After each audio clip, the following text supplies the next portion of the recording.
Hello YouTube, it has been 2 weeks, so now this is my 10 weeks on T video, and I think I want to stick to doing every 2 weeks because 2 weeks is way more manageable than a week, and then also my changes are just happening so gradually. Some weeks I'm just not really sure what to say because I haven't noticed any changes, and also because I use my transition videos to talk about things that happened to me during that span of time where you haven't seen me, and 2 weeks has a lot more content to talk about than a week because some weeks maybe nothing will happen because I am starting back to school in 2 weeks.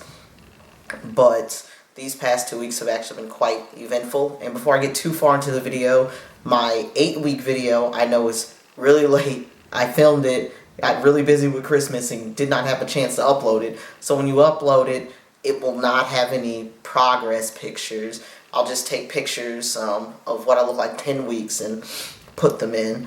But one really big thing that I've noticed, I'm not sure if it's the past 2 weeks that this has happened or if it's because I don't talk as much during the holidays and I went somewhere and I was talking a lot and I noticed it, but my voice has dropped significantly. I don't try to make it this low, not that my voice was very high before, and I am getting cracking and I can't control sometimes the pitch or the volume. Like, I feel like my 13-year-old cousin who, when he tries to talk really loud, his voice kind of goes out, and I'm kind of at that point. But it's not too bad. Nobody's picked on me about it yet.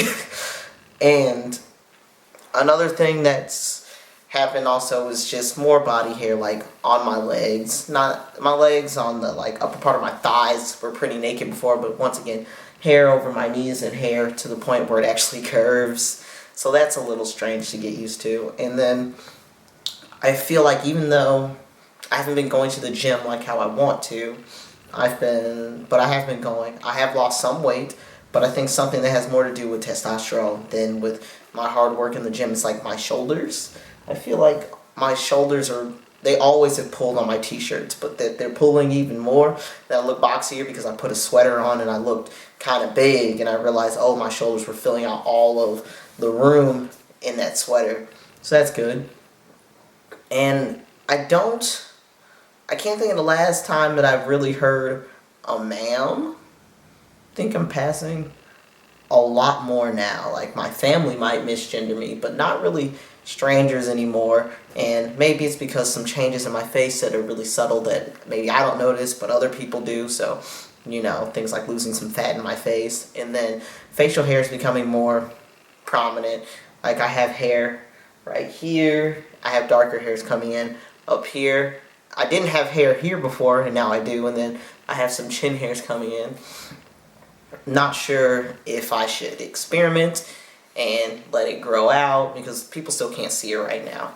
So it's fine to let it grow. Or if I should cut it when people can start seeing it. It's just all about how it looks, because if I can't grow in, you know, like a full mustache or something kind of, you know, pleasant looking, I'm gonna have to keep cutting it until I get to a point where it'll grow out and it'll look nice, because I don't want to have a creeper stash.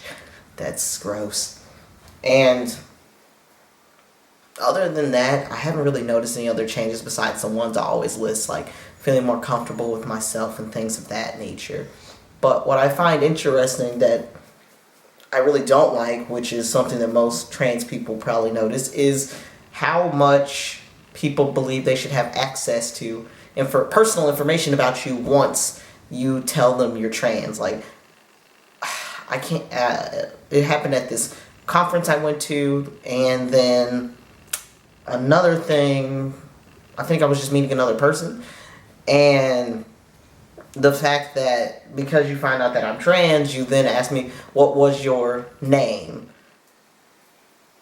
Why would you ask that? There's people that aren't trans that don't go by their first names and go by middle names or nicknames and stuff, and they don't want you asking that question. So what makes you think that if I've told you what my name is and what I want to be called, that then you can call me by, that you want to have information about a name that's dead to me? I don't think that's right.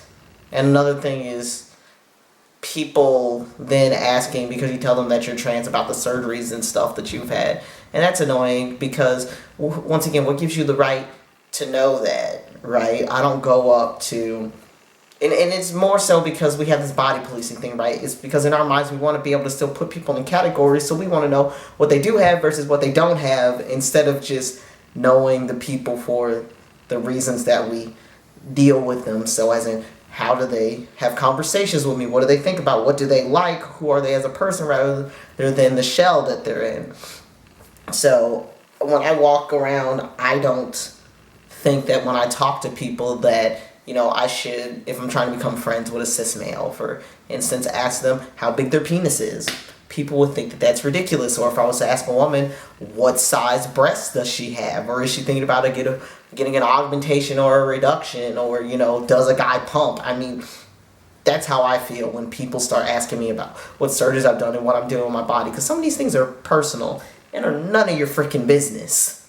But on a brighter note, some better things that have happened is that I got a free Tom.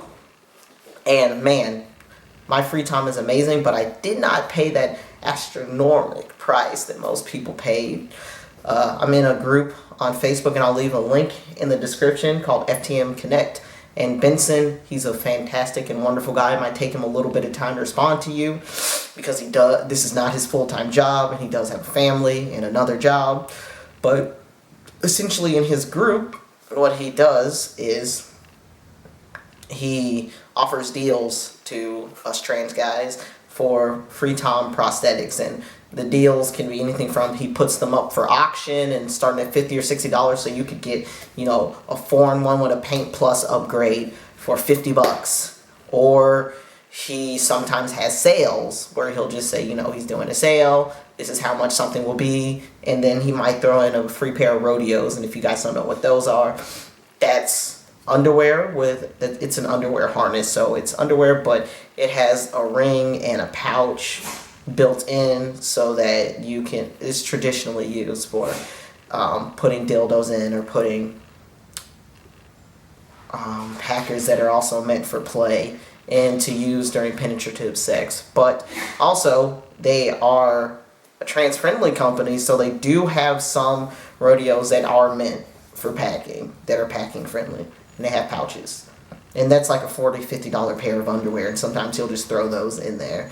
And so that's been great. And also, it's just the group's a great place just to talk to other people, to learn about products. He'll help you find out which color that you need. I mean, people can tell you what harness. It's just a really great another page or group to be in.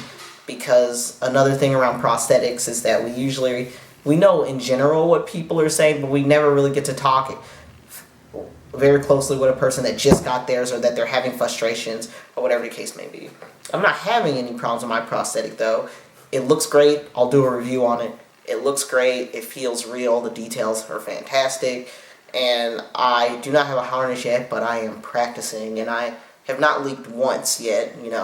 I have used it to pee like 3 or 4 times, and everything has gone perfectly. Everything goes well every time. So it's a quality product that I stand by, but I would much rather deal with Benson than deal with Free Tom, because I got my prosthetic in a week versus people that wait forever for their prosthetics and they can't have any communication with the company because they're so swamped. So I would do that personally if I was you. Another thing is that I ordered some underwear, because also I don't want to always have to wear a harness, because I don't know how comfortable that's going to be for me. So I decided, why not just try to get some underwear that's not packing underwear, because that can be expensive, but that has pouches, or maybe that are held close to the body, so that I can sometimes wear it without having to wear a harness. And so, under the suggestion of a lot of people, I bought some Andrew Christian stuff because it was on sale, and they had a 30% off, extra 30% off promotion going on with free shipping. So I ordered some stuff from them. It has not come yet because they were so swamped with orders. It will be here in a couple days, and then I can kind of review and tell you about that, because they have a Show It line, which has a pouch that's meant for accentuating the male genitalia. But for us, it can be used to be a secure pouch to hold your packer STP in. And also, I mean, I got some of their other underwear too, like a jock strap style. And I think another one's just a boxer brief. So just to see how that works, because it would be nice to not have to wear a harness all the freaking time. Another thing I forgot to mention is strength.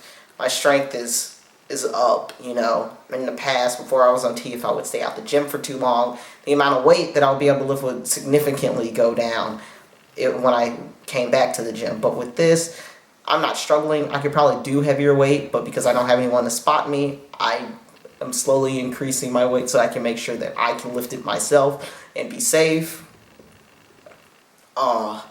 Another thing that has gone on is seeing how you can be surprised by who can be supportive of you, right? So I have this one guy that's been my best friend for 14 years, neighbors for 8 years. He came home from Texas State to visit, and what was interesting is that the last time he came home to visit, I believe, was over the summer, and that was the last time I was at his house, and I kind of told everybody, including his family, his girlfriend, and everything, that I was trans. And also in my other video, you'll remember that that is also when my other friend of 14 years decided that he was going to pose an ultimatum towards me and not be my friend if I decide to go forward with my transition. Whatever. So, of course, this other friend, he's very supportive. He immediately switched to using the preferred pronouns and name. He messes up sometimes, but you know, he catches himself and he's okay with being corrected, unlike some people who take such a strong offense to being corrected. And what also is great is his girlfriend also, even though I don't see her that often, she also respects my pronouns and stuff, and it's fantastic. And then his family, who, yeah, I stayed next door to them for 8 years, but I never would have thought that they would have been so accepting of me being trans. And it might be that times have changed since I was younger, or it could also just be that because of some of the experiences that they're having in their life now, they find some things to be more important than others, because even though I came into their house, they were already using preferred pronouns and name, and they would correct themselves. And then in fact the mom told me that in fact it's not something that they just do when they're in front of me. Like my friend and his dad, they will like start to correct each other before it even comes out of their mouths and stuff, to kind of just reinforce that that's not what I want to be called. And you know, that's the kind of support that we need. People that are willing to take it upon themselves to correct themselves even when you're not there, because practice makes perfect, and you're invalidating that person if you will only use their pronouns and preferred name in person, but then when you're talking about them in a conversation and they're not there, you will dead name them or use old pronouns. So you know, you never thought that you would have gotten that kind of support from your, you know, family next door, who seemed kind of conservative-ish, but maybe they've become more liberal over time. So that's fantastic. And then another thing is that other friend that wasn't supportive, he came over. It was kind of weird. I didn't feel like ruining my other friend's time, though, so of course I'm not just going to unbox and unpack everything, because things were working. Kind of. We were able to play board games and such, and some of the conversation pauses were awkward because I'm not going to approach a conversation that potentially cause a problem. So I'm not sure if it was just that he felt bad about how he reacted last time and he's not changed his position but changes how he wants to react to me, or if he still has the same feelings, but because he was in our friend's home and you can tell that everybody else did not have a problem with me being trans, that you knew that it would be a fight you didn't want to have, or whatever the case was. I'm not sure.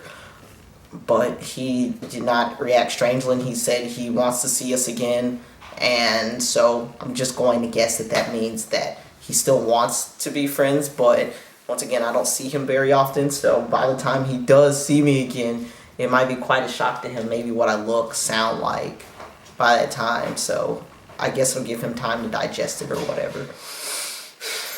But that also shows me that you have to choose yourself over other people when you're doing something like your transition, right?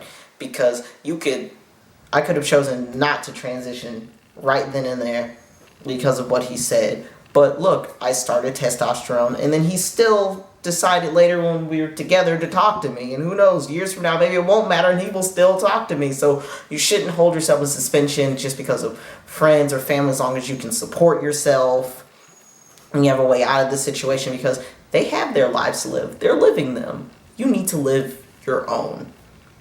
And I also went to a Christian conference called Passion. And I know people probably have varying amounts of feelings about that. But that's something that I did. And I'll make a separate video going into detail about that experience, just like I'm going to make a separate video about my free time. And